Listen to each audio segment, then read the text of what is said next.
Question 1. Limited liability companies, LLCs, and fiduciary duties in an environment where different components must interact. A newly formed LLC with 3 members, Alex, Taylor, and Jordan, has conflicting views on management structure. The operating agreement initially designated the LLC as member managed. However, Jordan, who has the most business expertise, starts making unilateral decisions on behalf of the LLC without consulting the others. One of these decisions results in financial loss. Taylor and Alex want to hold Jordan liable for breaching fiduciary duty. Under general LLC principles, what is the most accurate legal outcome? A. Jordan breached the duty of loyalty by making unilateral decisions, as all members must be consulted in member-managed LLC. B. Jordan is not liable, as LLC members generally do not owe fiduciary duties unless expressly stated in the operating agreement. C. Jordan is only liable if Taylor and Alex can prove gross negligence under the business judgment rule. D. Jordan is automatically liable because financial law from unilateral decisions or per violations of LLC law.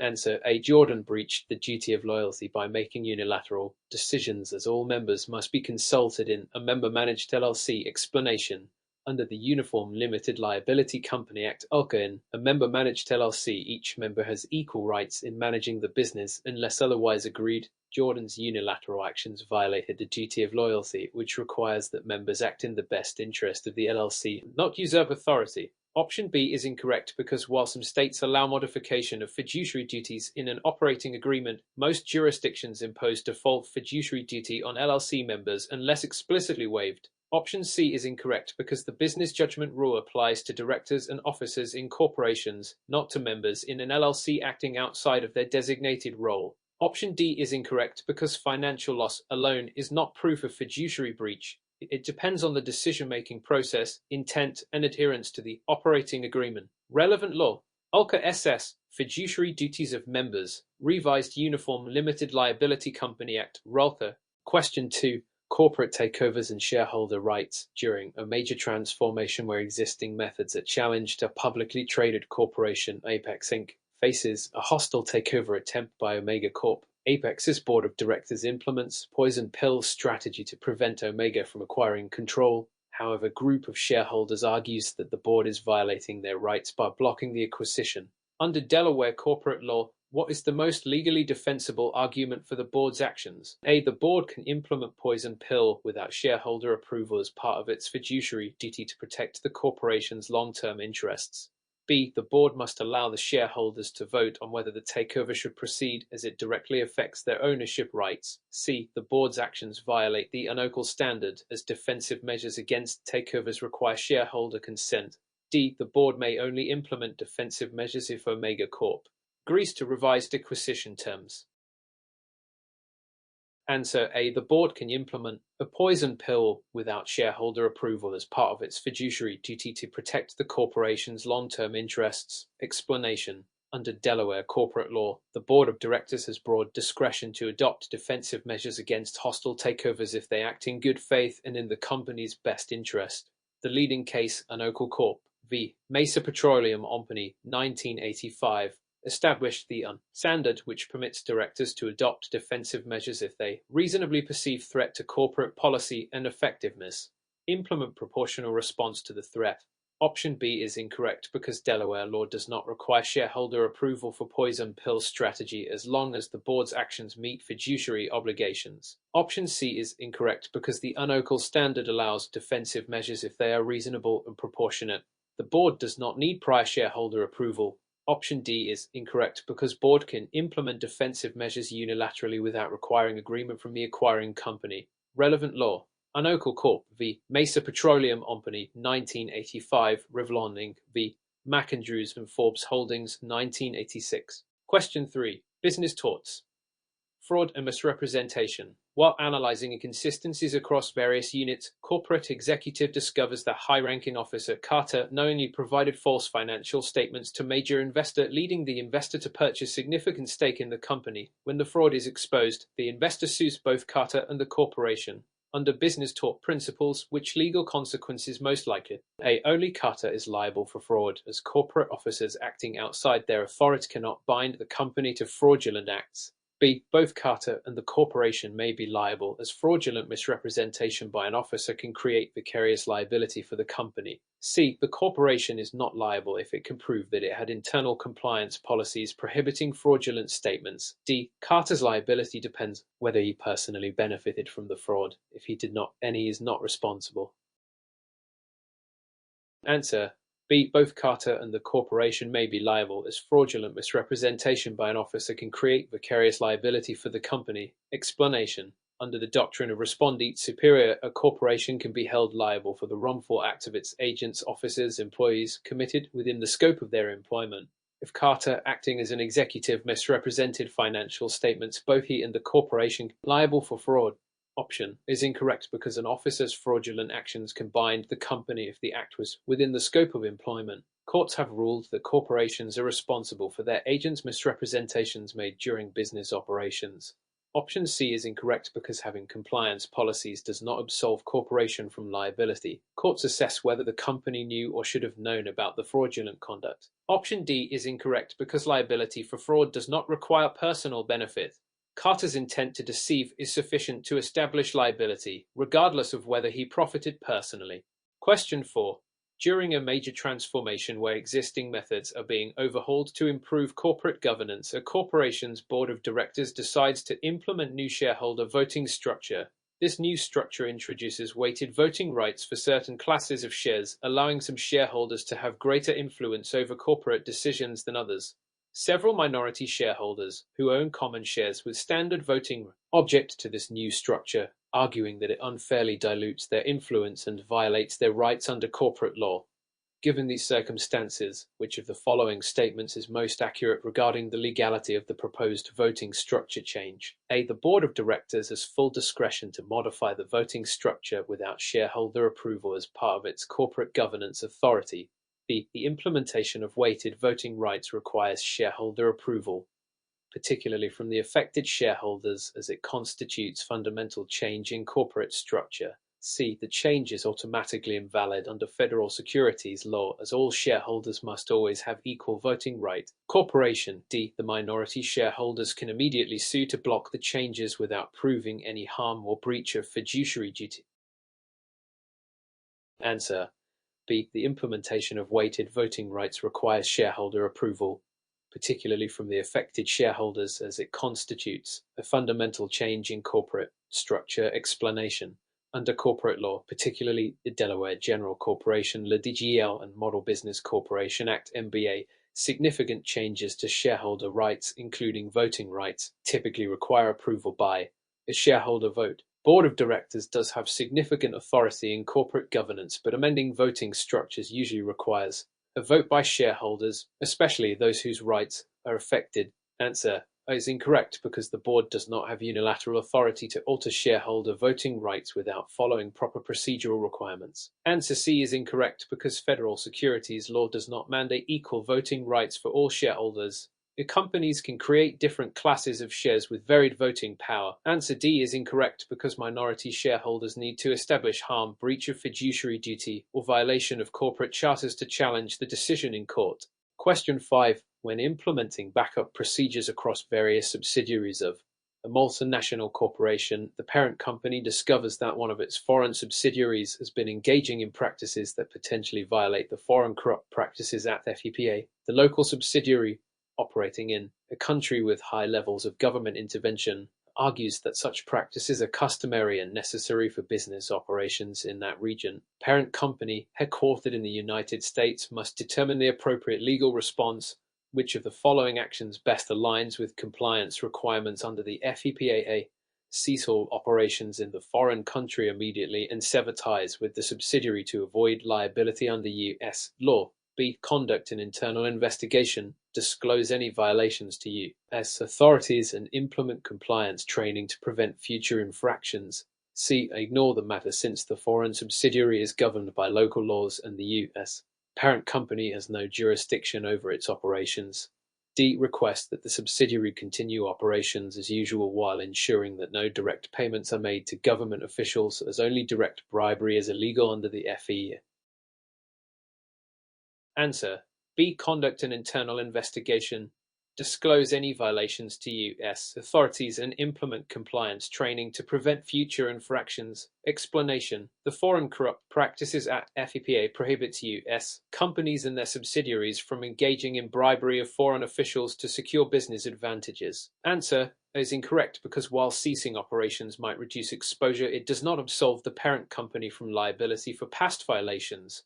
Proper legal action requires investigation and disclosure. Answer C is incorrect because the FCPA applies to U.S. companies and their foreign subsidiaries, regardless of local laws or customs. Answer D is incorrect because both direct and indirect bribery through third parties, consultants, or intermediaries are illegal under the FCPA. Question 6. In a situation where resource allocation becomes a critical issue for a limited liability partnership LLP, two partners disagree on how profits should be distributed. One partner argues the profits should be divided based on capital contributions, while another insists the profits should be shared equally among partners regardless of their initial investments. The LLP's partnership agreement is silent on the matter. Under general partnership law principles, how should the dispute be resolved? A. Profits should be distributed equally among partners since, by default, partnerships operate on an equal sharing principle unless stated otherwise in the agreement. B. Profits should be allocated based on capital contributions because financial investment determines the level of entitlement. C. The senior partner has the discretion to decide the distribution method as long as it is reasonable. D. The state's limited liability statutes automatically dictate pro rata distribution based on partners' share of total revenue generation.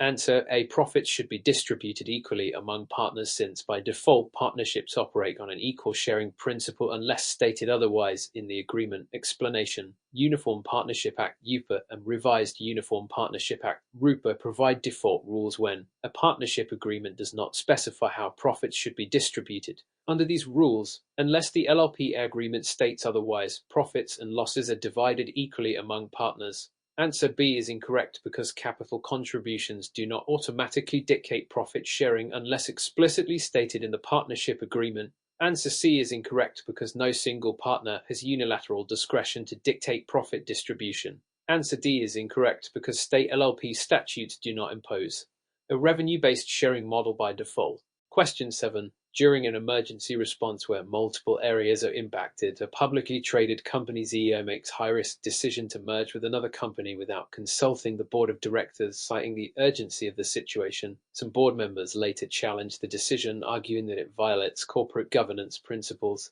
Under standard fiduciary duty principles, what is the CEO's most likely legal exposure? A. The EO has breached the duty of loyalty by failing to act in the best interests of shareholders. B. The EO has breached the duty of care by not conducting proper due diligence and consulting the board before making major corporate decision. C. The EO is protected under the business judgment rule and cannot be held liable for the decision. D. The CEO's decision is automatically void because any corporate merger requires shareholder before execution.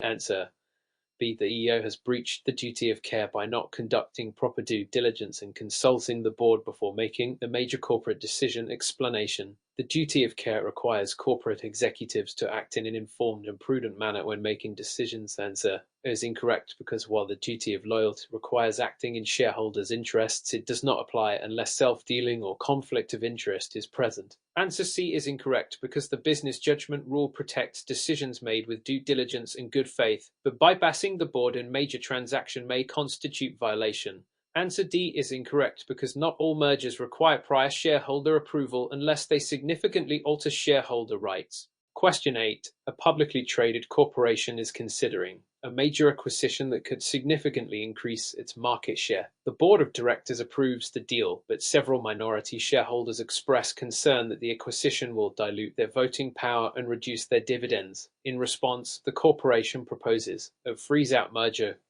forcing minority shareholders to sell their shares at a predetermined price. The shareholders claim the transaction is unfair and seek to challenge it in court. Under standard corporate governance principles, which of the following factors will most likely determine the legality of the freeze-out merger?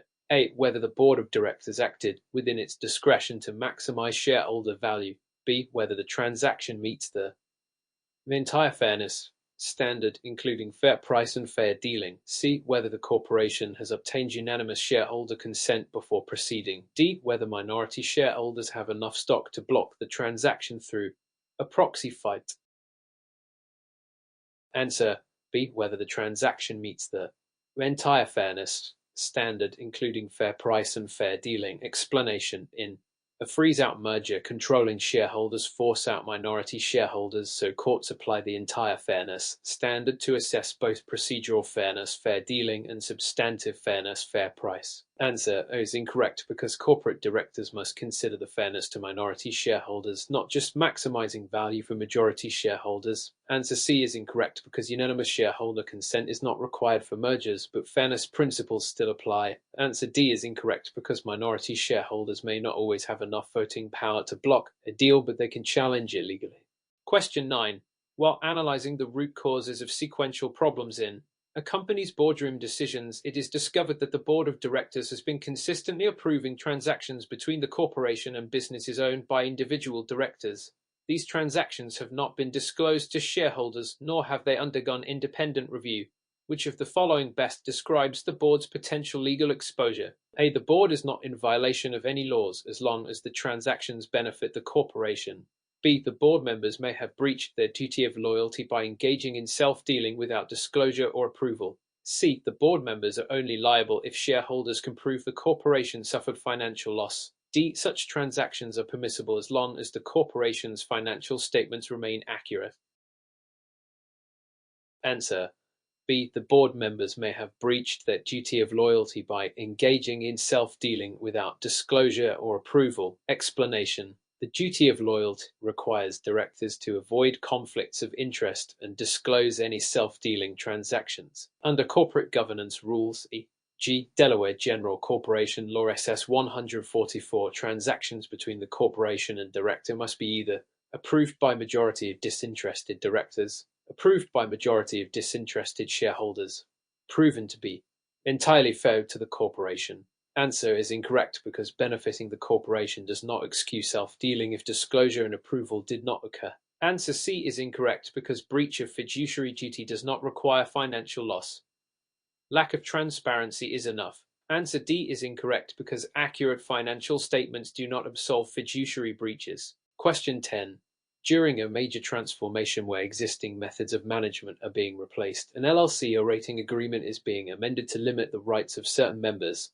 A minority member argues that the changes unfairly reduce their voting rights and profit distributions. Under standard LLC governance principles, which of the following is the most likely legal outcome? A. The amendment is valid as long as a majority of members approve it. B. The amendment is only valid if it adheres to the amendment process specified in the operating agreement. C. The minority member must prove financial harm for the amendment to be invalidated. D. LLC members do not have individual rights regarding operating agreement amendments.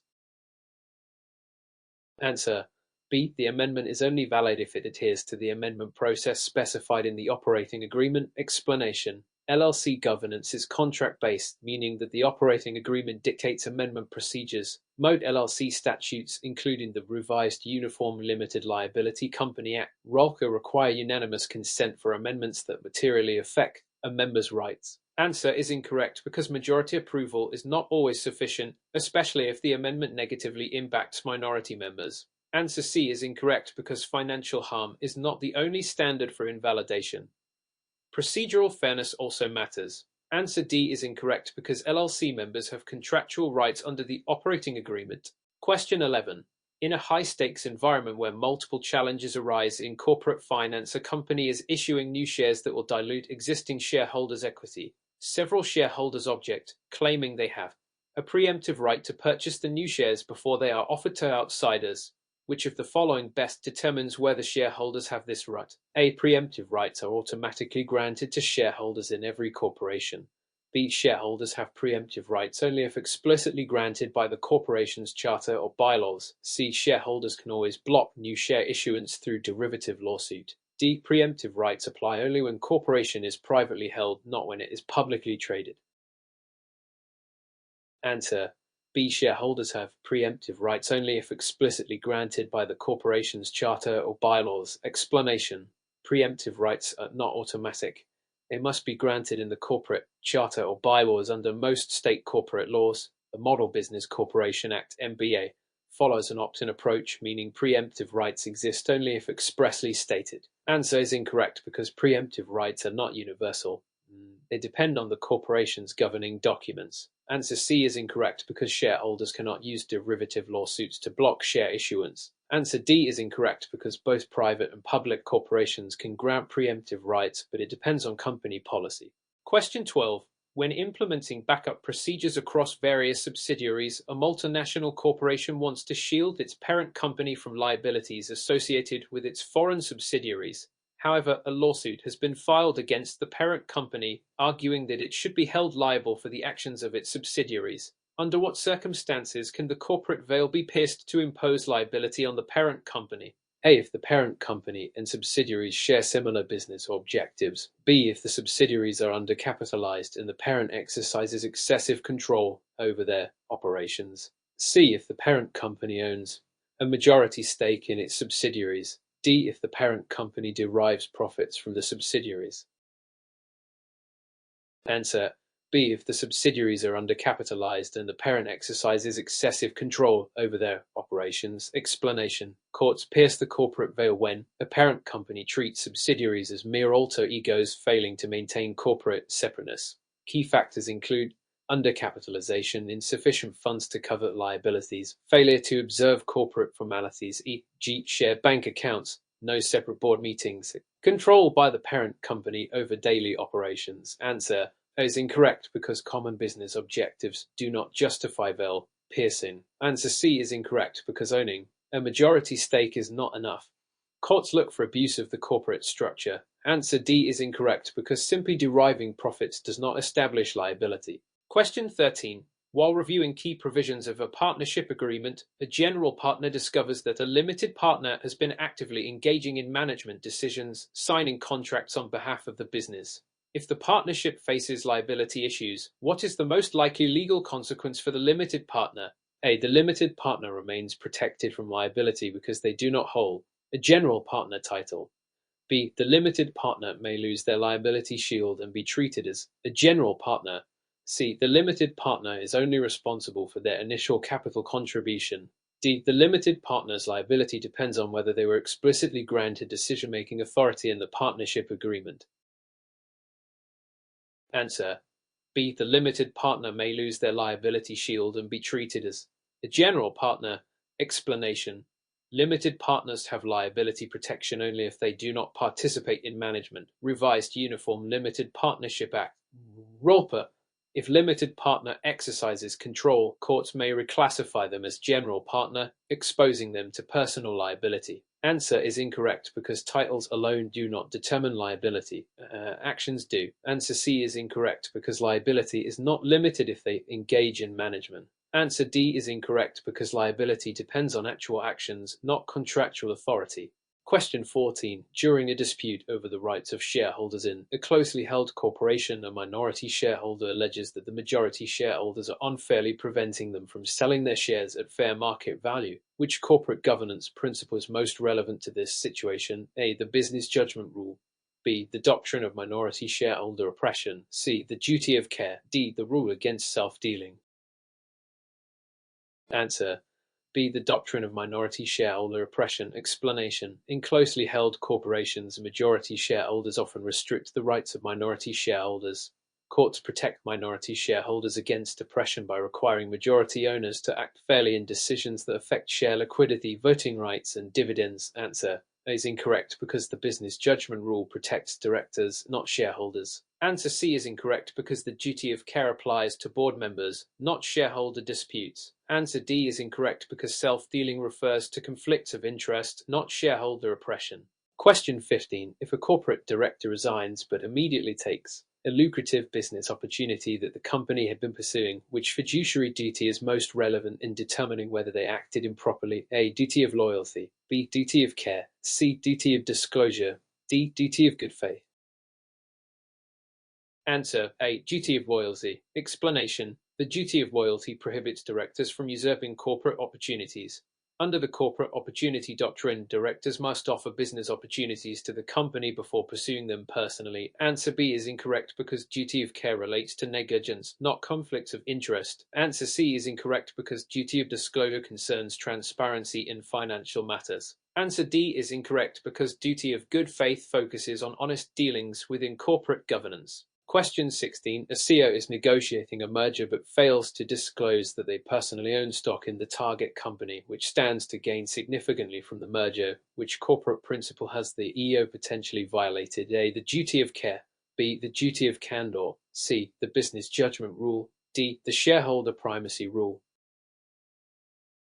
Answer B. The duty of candor. Explanation. The duty of candor requires corporate officers to disclose conflicts of interest fully and accurately. Failure to disclose personal financial interests in corporate transactions violates fiduciary obligations. Answer is incorrect because duty of care deals with decision-making diligence, not disclosure. Answer C is incorrect because the business judgment rule protects directors from liability, but does not excuse conflicts of interest. Answer D is incorrect because the shareholder primacy rule is about prioritizing shareholder interests, not individual disclosures. Question 17. A shareholder of a public company sues the board of directors for approving an acquisition that significantly harmed the company's value. The directors argue that they relied on expert financial advisors and believed the deal was in the company's best interest. Under what legal doctrine might the court uphold the board's decision? A. The corporate opportunity doctrine. B. The duty of loyalty. C. The business judgment rule. D. The duty of disclosure.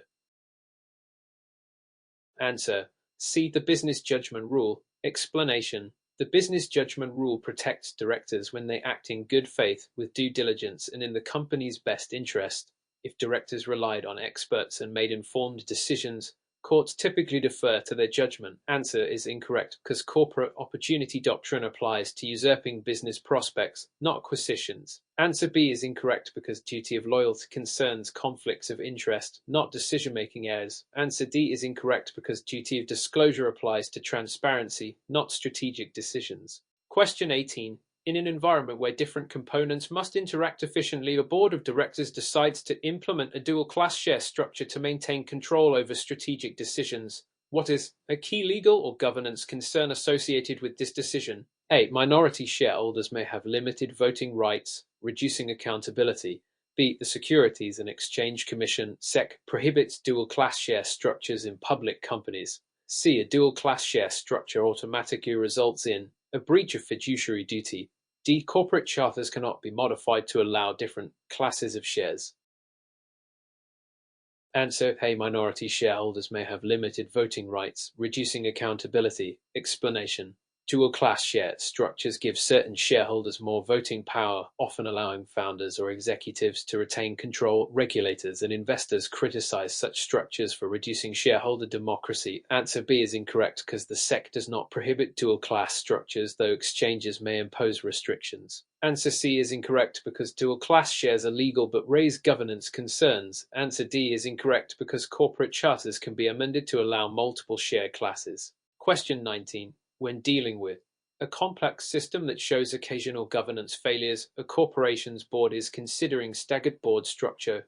What is primary advantage of this approach? A. It enhances accountability by allowing shareholders to replace the entire board in single election. B. It prevents hostile takeovers by ensuring that only a fraction of board seats are up for election at a time. C. It simplifies decision-making by concentrating power in fewer board members. D. It guarantees that directors act in the best interests of shareholders. Answer B. It prevents hostile takeovers by ensuring that only a fraction of board seats are up for election at a time. Explanation. A staggered board means only a portion of directors are elected each year, making it harder for an acquirer to replace the entire board quickly. Answer is incorrect because a staggered board limits shareholder ability to replace directors quickly. Answer C is incorrect because a staggered board does not simplify decision-making. Answer D is incorrect because staggered boards can reduce director accountability to shareholders. Question 20. While analyzing the root causes of sequential problems in corporate compliance, an audit reveals that directors failed to adequately oversee financial reporting procedures. Under what legal doctrine might the board be held liable? A. The duty of care. B. The business judgment rule. C. The corporate opportunity doctrine. D. The duty of loyalty. T answer A. The duty of care. Explanation. Directors must exercise due diligence in overseeing financial reporting to avoid negligence claims. Answer B is incorrect because the business judgment rule protects well-informed decisions, not oversight failures. Answer C is incorrect because the corporate opportunity doctrine applies to conflicts of interest. Answer D is incorrect because duty of loyalty deals with self-dealing, not oversight. Question 21. During a critical transition period where existing processes are being overhauled, a company implements a poison pill strategy. What is the primary goal of this strategy? A. To increase shareholder voting rights during a takeover bid. B. To make a hostile takeover prohibitively expensive for the acquiring company. C. To prevent management from entrenching themselves in leadership positions. D. To automatically issue new shares to existing shareholders in any merger situation. Answer B. To make a hostile takeover prohibitively expensive for the acquiring company. Explanation. A poison pill allows existing shareholders to buy additional shares at a discount, diluting the stake of a potential acquirer. The answer is incorrect because poison pills do not directly affect voting rights. Answer C is incorrect because poison pills can entrench management. Answer D is incorrect because not all mergers trigger poison pill mechanisms. Question 22. In a multi-location scenario where consistency requirements vary, a publicly traded company wants to adopt a benefit corporation (B Corp) structure. What key difference does this structure introduce? A. It prioritizes social and environmental impact alongside shareholder profit. B. It removes fiduciary duties from directors regarding profit maximization. C. It eliminates shareholder voting rights on corporate decisions. D. It is legally required for all companies pursuing sustainability initiatives. Answer A. It prioritizes social and environmental impact alongside shareholder profit. Explanation. Benefit corporations allow directors to consider stakeholders beyond shareholders, including employees, communities, and the environment. Answer B is incorrect because directors still have fiduciary duties, but they are broadened. Answer C is incorrect because shareholders retain voting rights. Answer D is incorrect because B Corp certification is optional. Question 23. While investigating a complicated issue between different subsidiaries, a corporate officer discovers that one subsidiary has been transferring assets at below market value to another subsidiary. What legal principle is most relevant here? A. The duty of good faith. B. The business judgment rule. C. The duty of loyalty. D. The rule against self-dealing. Answer D. The rule against self-dealing. Explanation. Self-dealing occurs when a corporation transacts in a way that benefits insiders at the expense of the company. Answer is incorrect because good faith relates to general honesty, not financial misconduct. Answer B is incorrect because the business judgment rule protects good faith decisions, not conflicts of interest. Answer C is incorrect because duty of loyalty is broader than just self-dealing. Question 24. When improving a process that shows unexpected results, a corporate board decides to remove a director for poor performance. What is the most common method for shareholders to remove a director? A. A majority vote in a special shareholder meeting. B. A unanimous vote by the remaining board members. C. A decision by the EO. D. An automatic removal triggered by missed board meetings. Answer A. A majority vote in a special shareholder meeting. Explanation. Shareholders typically remove directors through a vote at a special or annual meeting under corporate bylaws. Answer B is incorrect because boards alone usually cannot remove elected directors. Answer C is incorrect because CEOs do not have this authority. Answer D is incorrect because missed meetings alone do not trigger removal. Question 25. During a seamless transition where continuity must be maintained, a company explores a leveraged buyout LBO. What is a key risk associated with LBOS? A. They often result in excessive debt that burdens the company post-acquisition. B. They dilute shareholder control by issuing new equity. C. They reduce managerial discretion over corporate assets. D. They automatically require SEC approval. Answer A. They often result in excessive debt that burdens the company post-acquisition. Explanation. LBOS rely on significant debt financing, which can lead to financial distress if cash flows do not support repayment. Answer B is incorrect because LBOS use debt, not equity dilution. Answer C is incorrect because management often remains in control. Answer D is incorrect because SEC approval is not always required. Question 26. In a high-stakes environment where multiple challenges must be addressed, a corporate board is evaluating a shareholder rights plan. Which of the following is A key feature of such a plan: A. It allows shareholders to purchase additional shares at a discount if a hostile takeover is attempted. B. It grants executives additional voting power during acquisition discussions. C. It enables the board to directly reject any takeover bid. D. It prevents any single shareholder from owning more than 10% of shares. Answer: A. It allows shareholders to purchase additional shares at a discount if a hostile takeover is attempted. Explanation: shareholder rights plans, poison pills, discourage hostile takeovers by allowing existing shareholders to buy shares cheaply, diluting a potential acquirer's stake. Answer B is incorrect because executives do not gain special voting rights through these plans. Answer C is incorrect because boards cannot unilaterally reject takeovers without shareholder involvement. Answer D is incorrect because there is no fixed ownership limit in a shareholder rights plan. Question 27. During a comprehensive review of a process that needs improvement, a company is considering converting from a C corporation to an S corporation. What is a key limitation of S corporations? A. They cannot have more than 100 shareholders. B. They are required to distribute all profits equally among shareholders. C. They must be publicly traded. D. They cannot distribute dividends. Answer A. They cannot have more than 100 shareholders. Explanation: S corporations are limited to 100 shareholders and cannot include non-resident aliens or certain entities as shareholders. Answer B is incorrect because profit distribution rules depend on stock ownership, not a requirement for equal distribution. Answer C is incorrect because S corporations are not publicly traded. Answer D is incorrect because S corporations can distribute dividends, but they are taxed differently than C corp dividends. Question 28. In a situation where resource allocation becomes increasingly complex, a large company decides to implement a dual-tier board structure. What is a defining characteristic of this system? A. It separates the board into a management board and a supervisory board. B. It requires board decisions to be made unanimously. C. It eliminates shareholder voting rights. D. It is only allowed in privately held companies.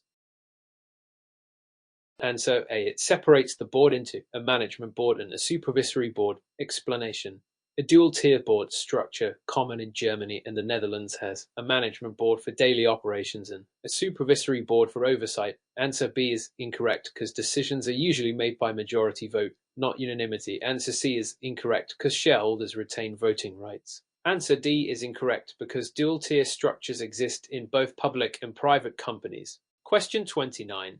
While managing a hybrid approach where timing issues are critical, a corporation is considering implementing cumulative voting in board elections. What advantage does this system provide? A. It allows minority shareholders to concentrate their votes on a specific candidate. B. It eliminates the influence of majority shareholders in board elections. C. It ensures that each director must receive at least 50% of votes to be elected. D. It prevents shareholders from voting for more than one board candidate.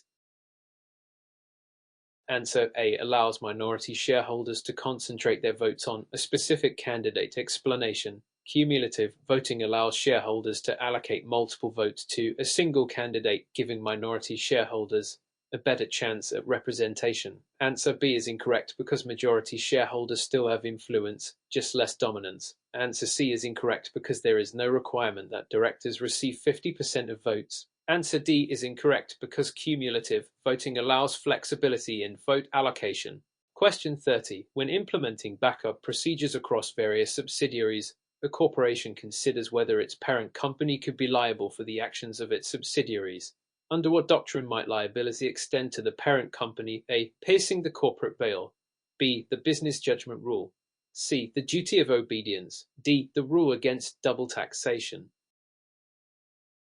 Answer A. Piercing the corporate veil. Explanation: piercing the corporate veil allows courts to hold a parent company liable for a subsidiary's actions if corporate formalities are ignored, assets are commingled, or fraud occurs. Answer B is incorrect because the business judgment rule protects directors' decisions but does not address liability. Answer C is incorrect because the duty of obedience applies to non-profit directors, not corporations. Answer D is incorrect because double taxation relates to corporate income, not liability.